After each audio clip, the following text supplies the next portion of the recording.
Hey guys, അപ്പോൾ നമുക്കിന്ന് കടുമാങ്ങ അച്ചാർ ഉണ്ടാക്കിയാലോ. ഇനി മാങ്ങയുടെയൊക്കെ സീസണാണ്, അപ്പോൾ നമുക്ക് കടുമാങ്ങ അച്ചാർ ഉണ്ടാക്കാം. ഞങ്ങൾ കുറച്ച് കണ്ണിമാങ്ങ ഉപ്പിലിട്ടിട്ട് വെച്ചിട്ടുണ്ടായിരുന്നു. പൊട്ടാത്ത കണ്ണിമാങ്ങ എടുക്കാൻ നോക്കുക, എന്നാലാണ് അച്ചാർ പെട്ടെന്ന് കേടുവരാതിരിക്കുള്ളൂ.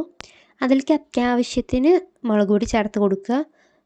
കളറ് വേണമെങ്കിൽ ഇച്ചിരി കാശ്മീരി മുളക് പൊടി ചേർത്ത് കൊടുക്കാം. ഞാൻ അപ്പോൾ അത് ചേർത്തിട്ടില്ല. പിന്നെ കടുക് കടുക് പൊടി ചേർത്തിട്ടുണ്ട്, അതും അത്യാവശ്യത്തിന് ചേർത്ത് കൊടുക്കുക. അത് കഴിഞ്ഞ് ആച്ചിയുടെ കായം പൊടിയാണ് ചേർത്ത് കൊടുക്കുന്നത്, അതും അത്യാവശ്യത്തിന് ചേർത്ത് കൊടുക്കുന്നുണ്ട്. ഈ മൂന്നാണ് ഇതിൻ്റെ മെയിൻ ഇൻഗ്രീഡിയൻസ്, ടേസ്റ്റ് കൂടാനുള്ളത്.